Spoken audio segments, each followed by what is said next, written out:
The first week in my new house was fairly normal, until my next-door neighbor started stepping out in front of his door every night at exactly 2:13 a.m. At first, I thought it was just a habit, but one night when I looked out the window, the man was staring directly at my house. The next morning, I found a small note in front of my door. On it was written only this: "Why did you open the curtain last night?" Right at that moment, I realized my neighbor was watching me. My name is Michael Reed. This incident began in the winter of 2024 when I moved to a small town in Ohio. I chose my new house specifically because it was quiet. There were detached houses on both sides of the street, and there was almost no traffic at night. My next-door neighbor's name was Walter. During the first few days, I saw him as a completely normal person. Sometimes we would cross paths in front of the mailbox and briefly greet each other. But about a week after moving in, I noticed something strange. Every night at exactly 2:13 a.m., he would leave his house. The first few nights, I didn't think much of it. Maybe he was someone who worked night shifts, maybe he couldn't sleep. But on the fourth night, out of curiosity, I looked out the window. Walter was outside again.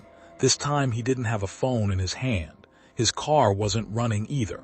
He was just standing in his yard and staring directly at my house. I closed the curtain immediately. The next morning, I found a small piece of white paper in front of my door. It had a single sentence written on: "Did you open the curtain last night?" Holding the paper in my hand, I couldn't move for a long time because that night, the only person who could have seen me looking out my window was Walter. I didn't throw the paper away immediately. I placed it on the table and stared at it for a long time.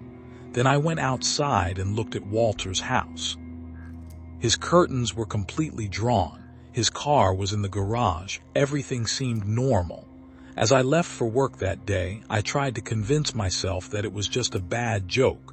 When I returned home in the evening, there was a second piece of paper in front of my door. This time it read: "You didn't see me on your way to work today." I went inside and locked the door. To figure out whether Walter was truly stalking me, I decided to do a little experiment. That night around 11:00 p.m., I closed all the curtains. Then I turned off the living room lights. When 2:13 a.m. arrived, I didn't approach the window. I waited for a few minutes.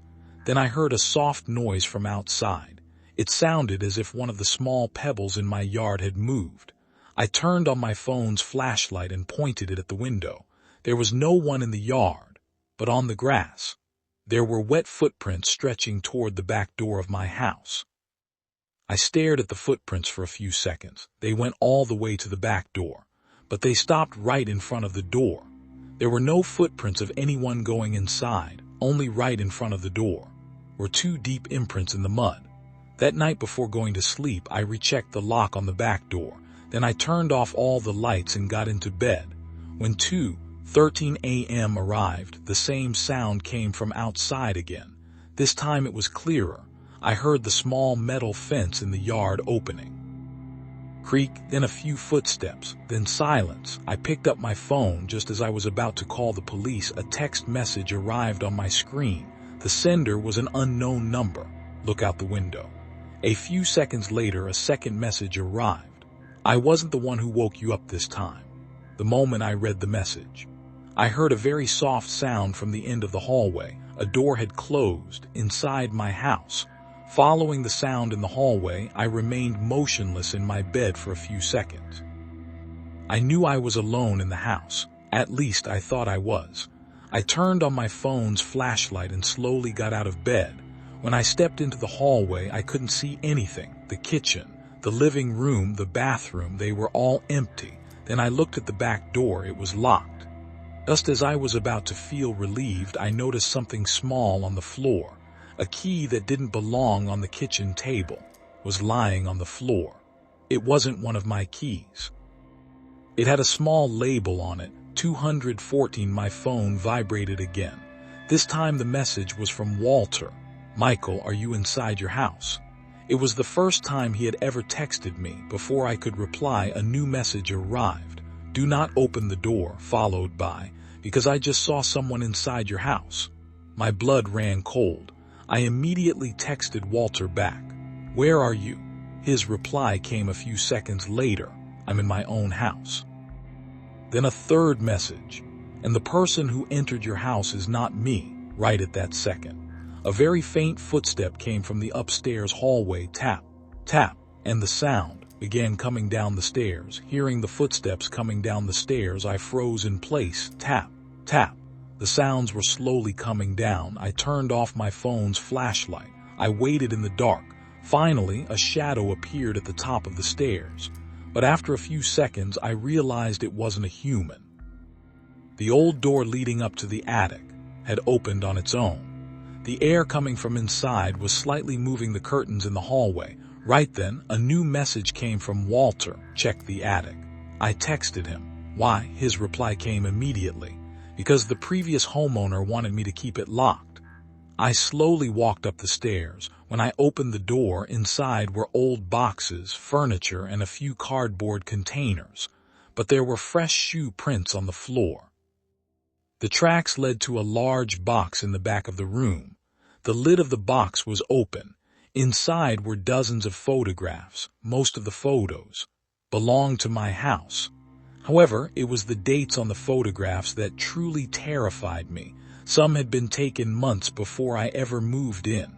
I picked up the photo at the very top. The photo showed the bedroom of my house. In the background was Walter's house.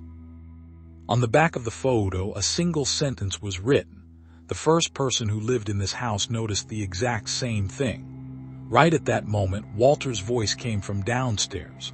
"Michael, don't come down." A second later, the door to the attic slowly closed from the outside. When the attic door closed behind me, I couldn't move for a few seconds. Walter's voice came from downstairs again. "Michael, don't open the door." Then another voice was heard from the hallway. A man was speaking. Voice sounded like Walter's, but Walter had shouted to me from downstairs just a few seconds ago. A message immediately arrived on my phone. "Walter, that's not my voice." Person behind the door spoke again. "Michael, open the door. I came to help." I didn't answer. Hiding among the boxes in the attic, I saw an old photo album on the floor. On the first page of the album were old photos of the house, and on the last page, there was a photo of Walter. Except the date on the photo was from about 20 years ago. It was as if Walter hadn't aged at all. Then the attic door opened again. Walter was truly standing at the top of the stairs. He motioned for me to quietly come downstairs. The police arrived at the house later and examined the photographs in the attic. The truth that emerged was quite strange. It was true that Walter had been watching the people living in this house for years. However, it also turned out that the person who entered my house that night was not Walter. In the photographs found in the attic, the exact same man had appeared for years. Furthermore, even though the photos were taken in different eras, the man's appearance never changed. The police couldn't find the man. I moved out of that house a few weeks later. I never spoke to Walter again. About 2 months after moving, however, I received a letter from the previous landlord. Inside the letter was a single photograph. The photo showed the front of my new house, and on the back of the photo it said, "Michael, who is your neighbor this time?"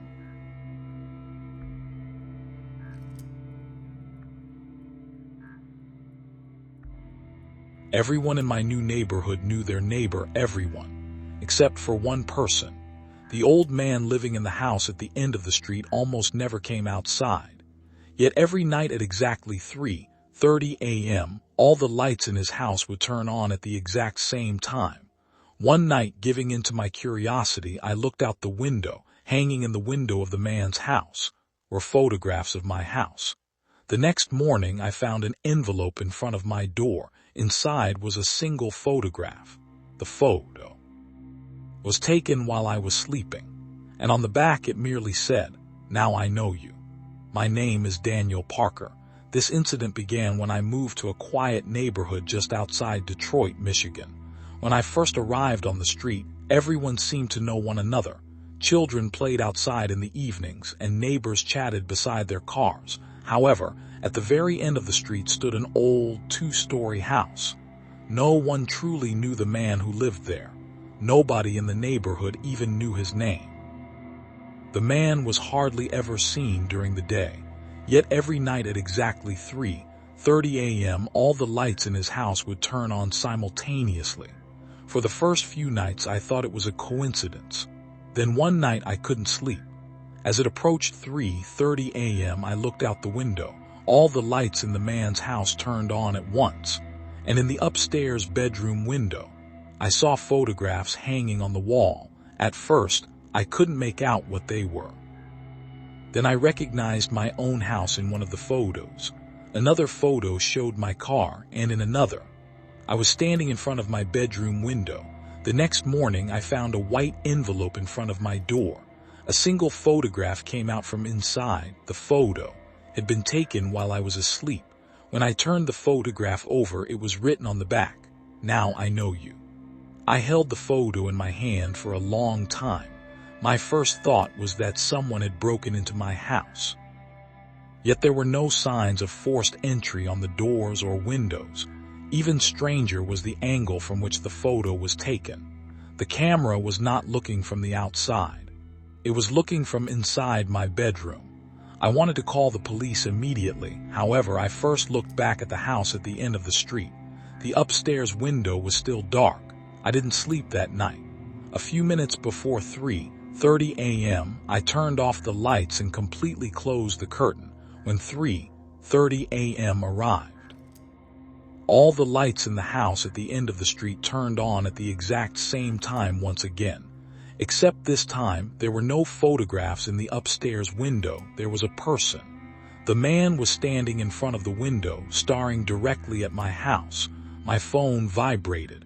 A text message arrived from an unknown number. "It was better that you closed the curtain tonight." Then a second message arrived. "Because I don't want to see you through the window." A few seconds later, a third message arrived. "It's easier to see you from inside your house."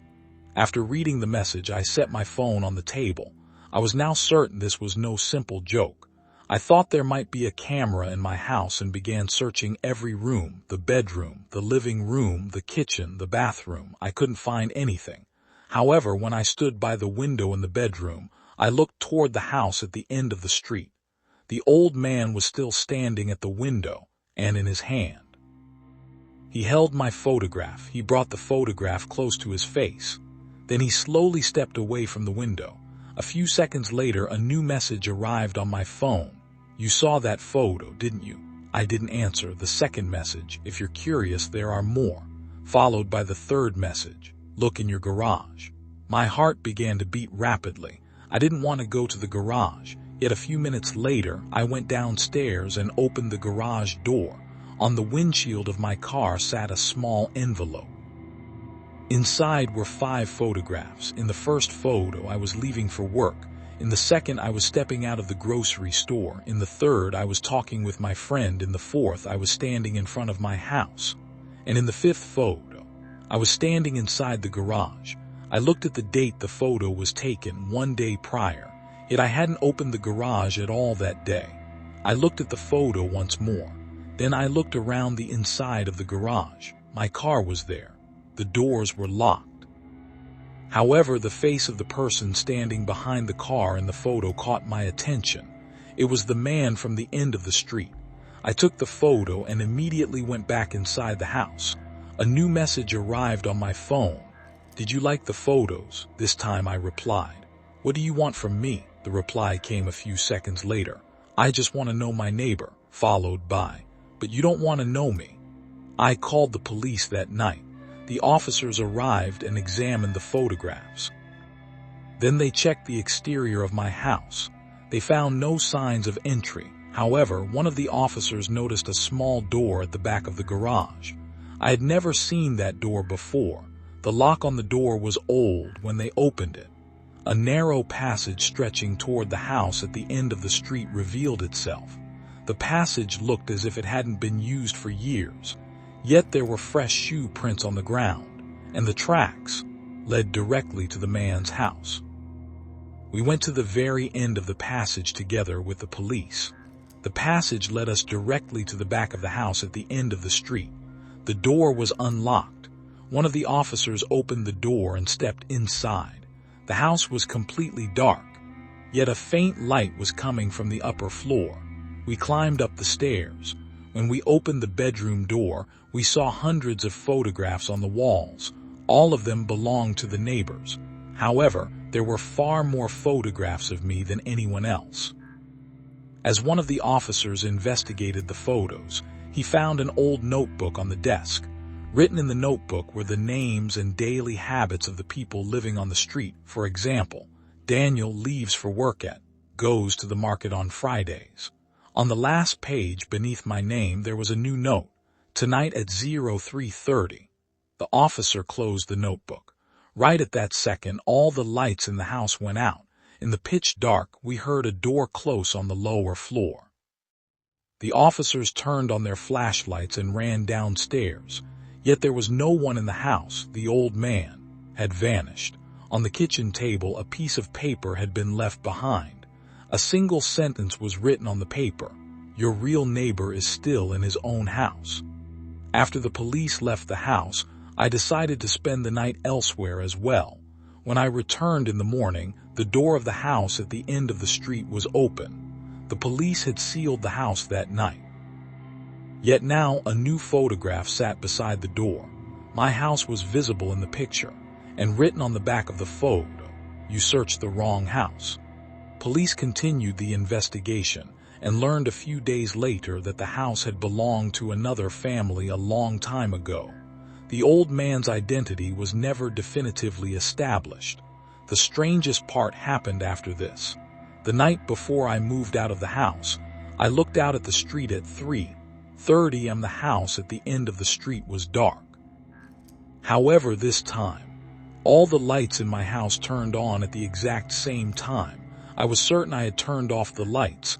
A final text message arrived on my phone from the unknown number: "Now I know you." Then a second message: "But you still haven't recognized me." I looked out the window at the street. There was no one. Then behind me I heard a voice from inside the house: 03:30. I left the house that night and never went back. Even though years have passed, I never learned who the new owner of that house was. Yet I know one thing: sometimes the scariest neighbor doesn't live in the house next door.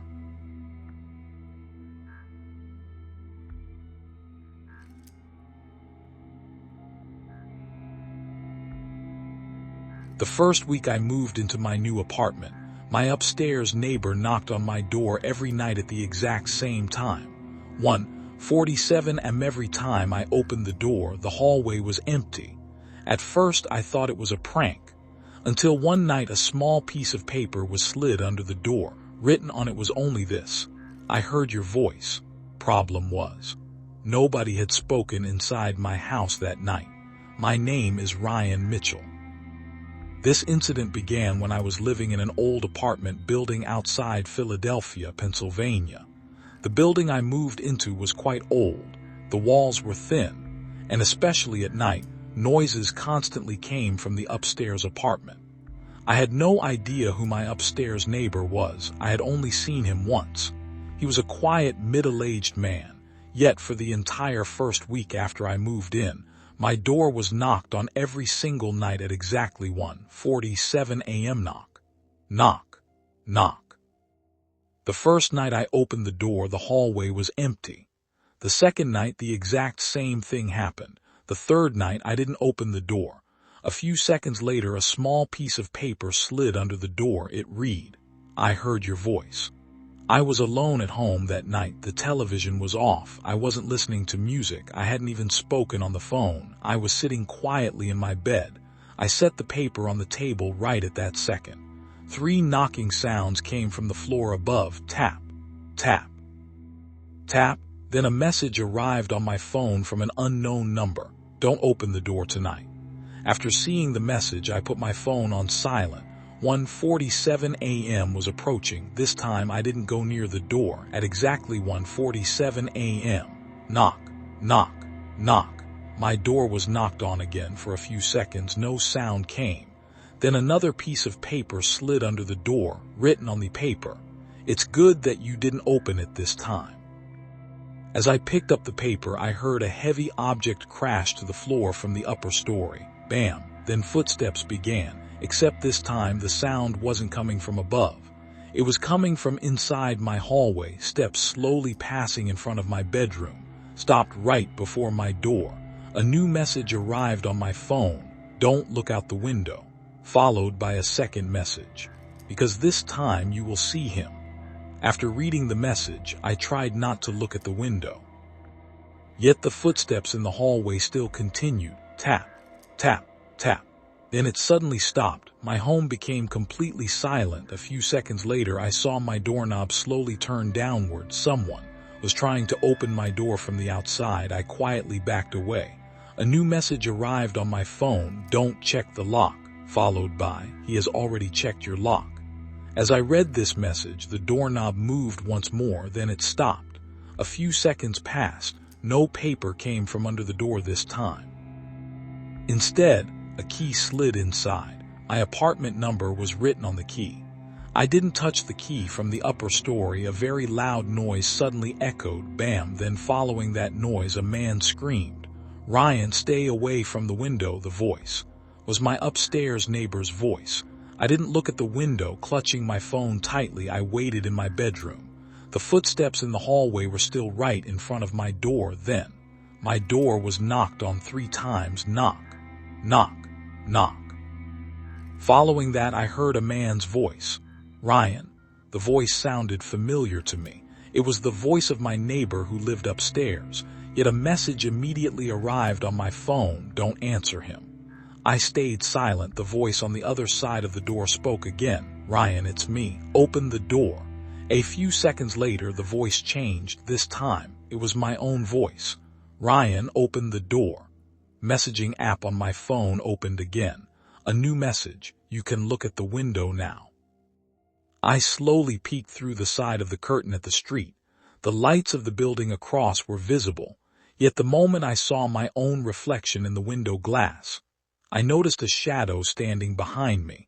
When I looked at the reflection in the window, I saw the shadow behind me, except I didn't turn around. A new message arrived on my phone. "Whatever you do, don't turn around." Shadow remained motionless for a few seconds. Then it slowly approached me. I was still looking at the glass. Right at that moment, a message came from my upstairs neighbor. "Ryan, if someone is in your room, turn the light on and off 3 times. Using my phone's flashlight, I turned the light on and off 3 times. A few seconds later, the light flashed on and off 3 times from above in the exact same manner. Then my neighbor texted, "Now don't look under the bed." Seeing this message, I involuntarily looked at the bed. There was a dark gap beneath the bed, and from there, a small light like a phone screen was visible. Right at that second, the shadow behind me vanished. Following that, my neighbor's voice came from outside my door. "Ryan, get out immediately. That person is not in my apartment." A second later, a new message popped up on the screen, "Because that person is in your apartment."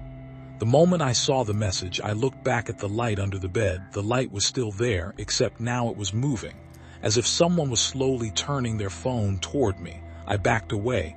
Right then, my doorknob went down. Click. Then again.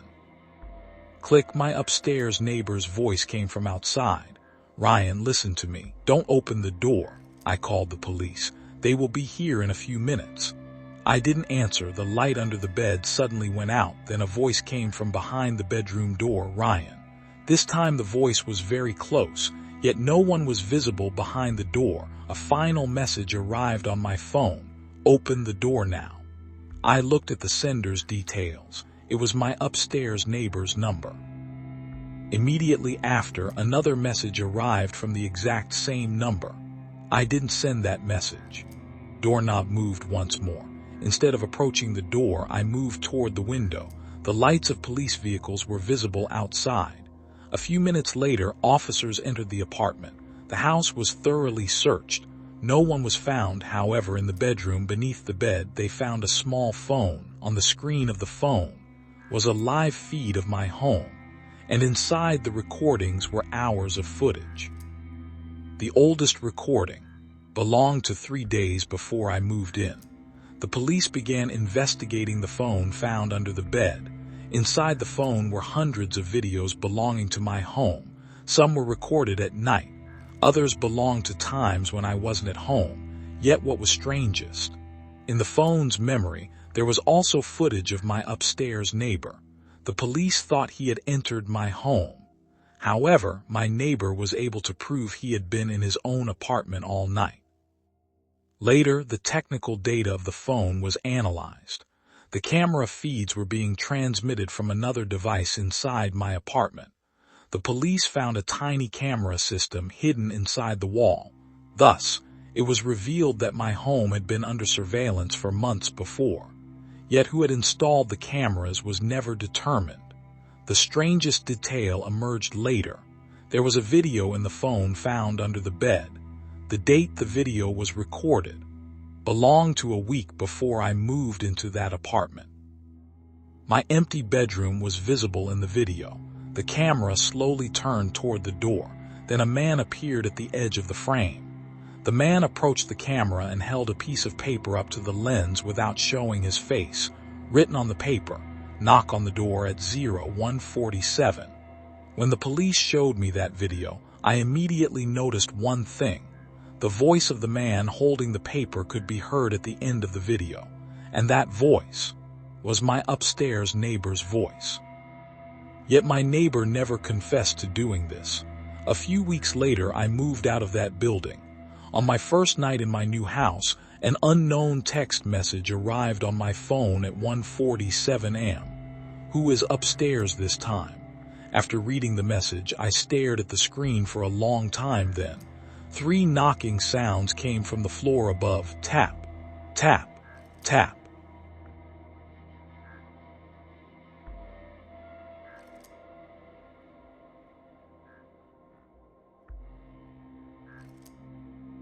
The neighbor next door to my newly moved house had been acting strangely since my very first day. Every morning at exactly 06:15 a.m., he would leave his house and look into my trash can. At first, I thought it was a coincidence. Then one morning before taking out my trash, I found a note in front of my door. On it was written, "I know what you threw away last night." That night I checked my trash can, and inside, I found an item that didn't belong to me. My name is Alex Morgan. This incident began in the summer of 2025, when I moved to a small, quiet neighborhood in Arizona. The reason I chose my house was specifically because it was in a peaceful area. My next-door neighbor, however, was a bit strange. Every morning at exactly 06:15 a.m., he would step out of his house and look into my trash can for a few seconds before going to his garage. At first, I didn't think much of it. Maybe he was bothered by the placement of the trash cans. But one morning I found a small note in front of my door written on it. "I know what you threw away last night." After reading the note, I went directly to my trash can. I checked its contents. There was nothing except food wrappers, old bills, and a few empty boxes. Then at the very bottom I saw a small black object. I had never seen it before. When I picked it up, I realized it was a small voice recorder. When I held the voice recorder in my hand, there was a single button on it. I pressed the button. At first, I heard only static for a few seconds. Then, I heard my own voice. "I'm going to the grocery store tomorrow morning." I froze. I had actually said this sentence, but the date of the recording was even stranger. 2 days ago. As the recording continued, the sound of my house's door opening came through, then footsteps, then my neighbor's voice. "He still hasn't noticed." Recording cut off abruptly. Right at that moment, I looked out the window.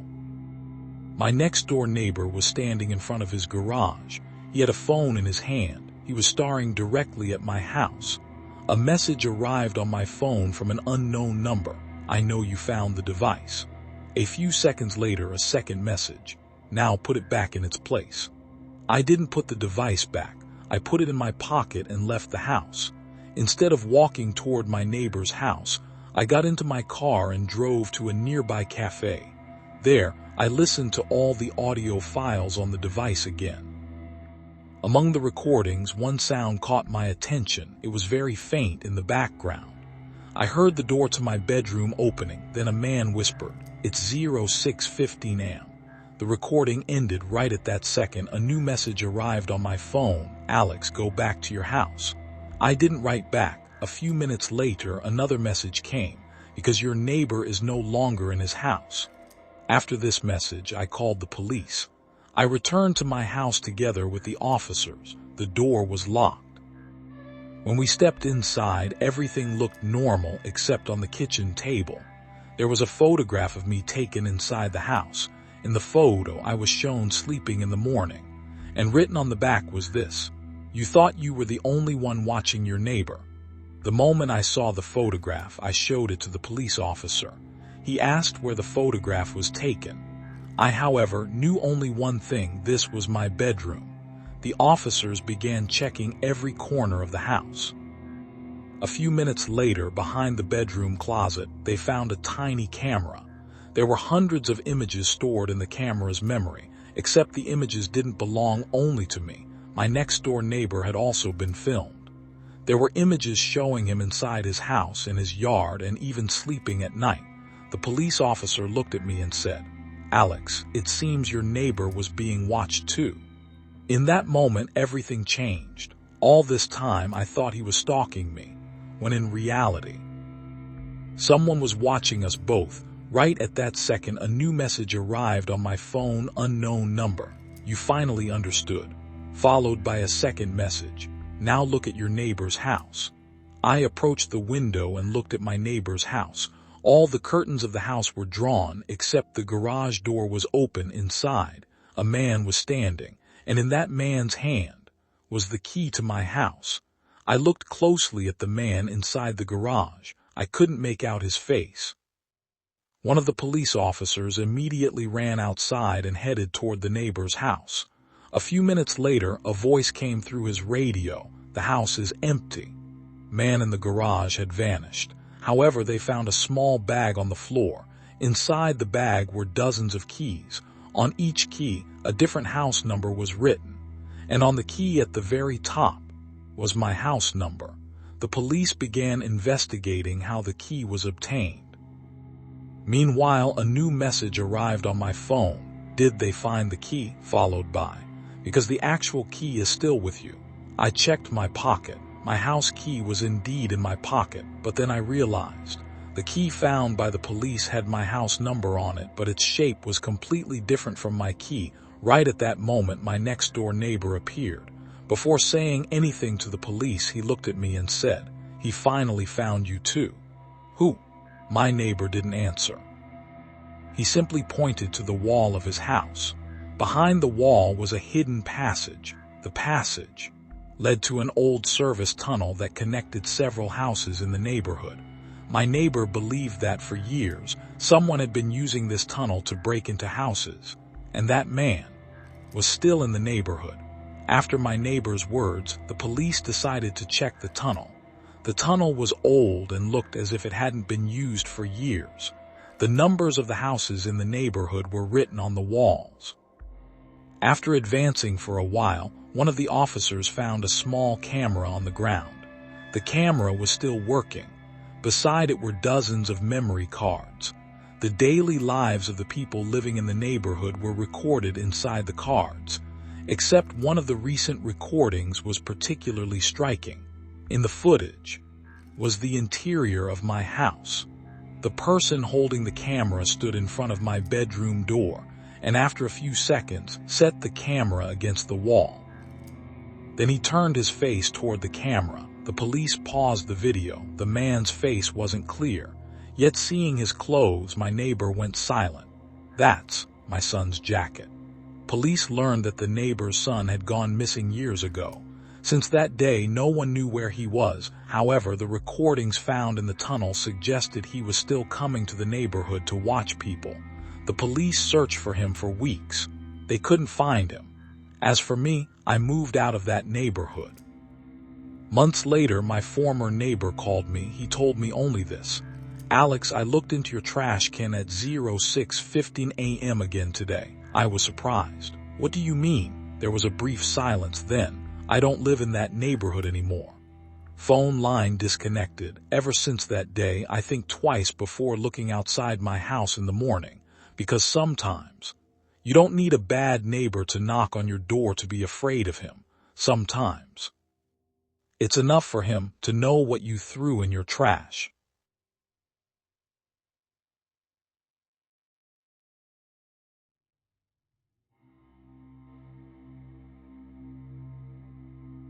A dynamic, gripping text. Here is the English translation of the entire story, maintaining its suspenseful atmosphere and exact narrative pacing. The exact same sound came from the garage of the neighbor next to my new house every single night. 03:05 a.m. A metallic object dropping to the floor. Then a few seconds of silence. Following that, the garage door would open. One night, giving in to my curiosity, I looked out the window. My neighbor was standing in front of the garage. He had a large box in his hands. When he noticed me, he immediately carried the box inside. The next morning, I found a small envelope in front of my door. Inside was a single photograph. In the photo, my bedroom window was visible, and written on the back of the photo was this: "I saw you looking at my garage last night. My name is Ethan Brooks." This incident began when I moved to a small, quiet coastal town in Maine. The garage next to my new house looked as if it were barely used at all. Yet every night at exactly 03:05 a.m., the exact same sound occurred. First, I would hear a metallic object dropping to the ground, thud, then a few seconds of silence. Following that, the garage door would open. At first, I didn't pay much attention to it, until one night when I couldn't sleep and looked out the window. My neighbor was standing in front of the garage. He had a large black box in his hands. He carried the box into the garage. Just as he was about to step inside, he raised his head. He had seen me. I closed the curtain immediately. The next morning, I found a small envelope in front of my door. A single photograph came out from inside. In the photo was my bedroom window, and written on the back of the photo was this: "I saw you looking at my garage last night." As I held the photo in my hand, I noticed something. The photograph had been taken from the outside, yet the angle of the photo looked as if it were taken from inside my bedroom. I set the photograph down on the table. My first thought was that my neighbor was trying to scare me.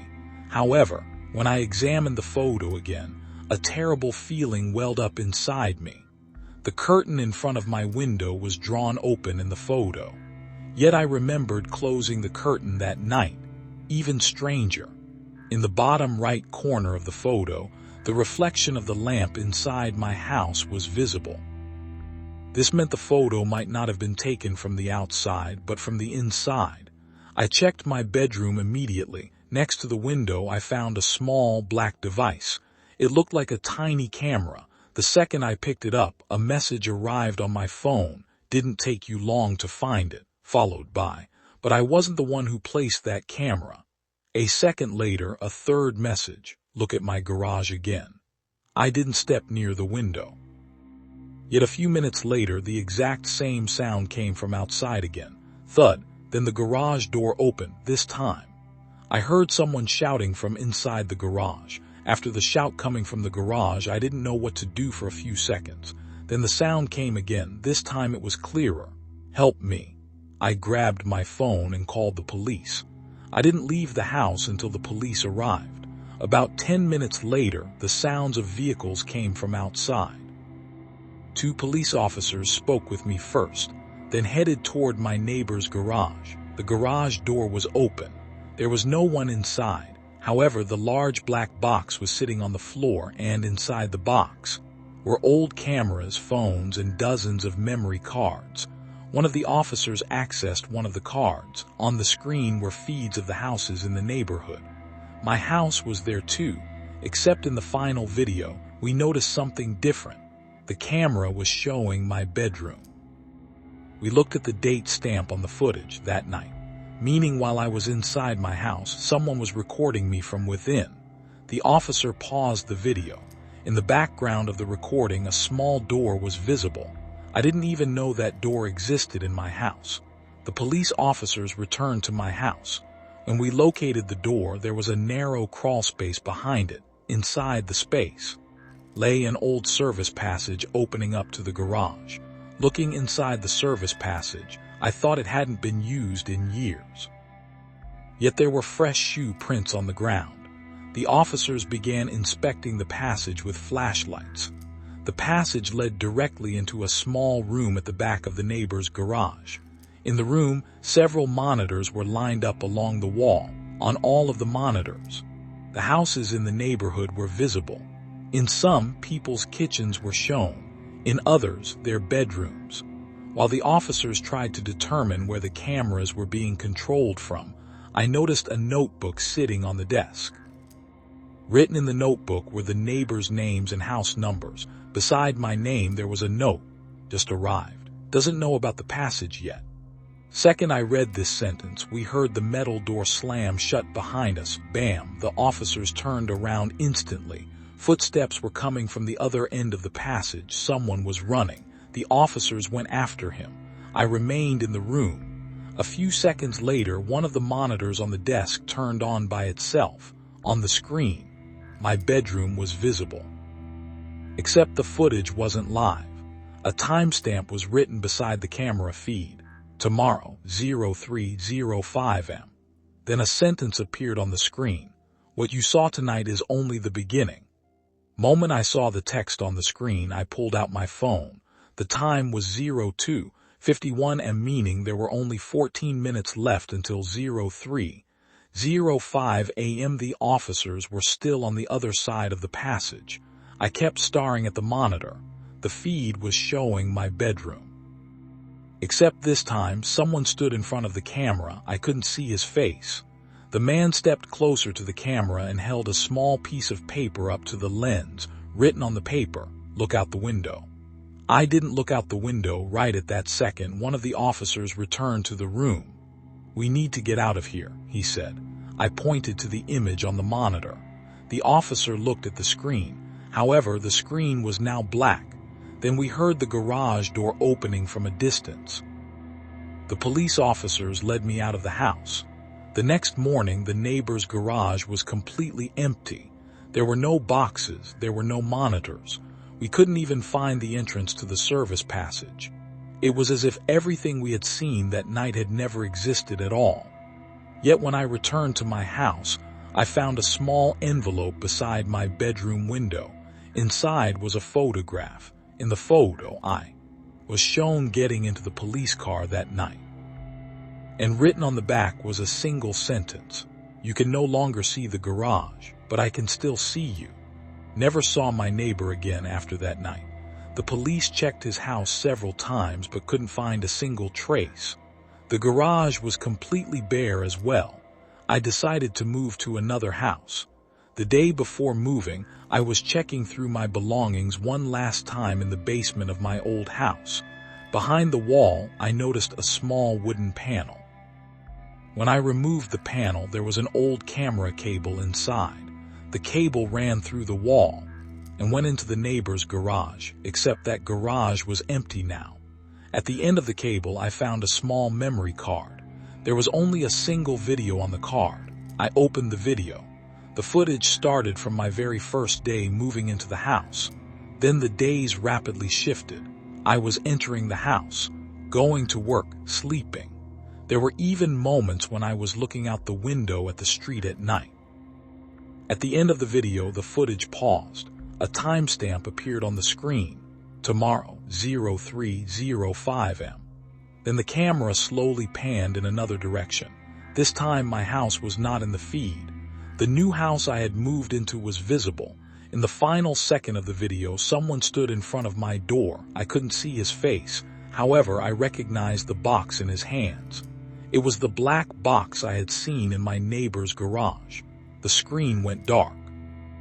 The final message consisted only of this: "Did you like your new neighbor?"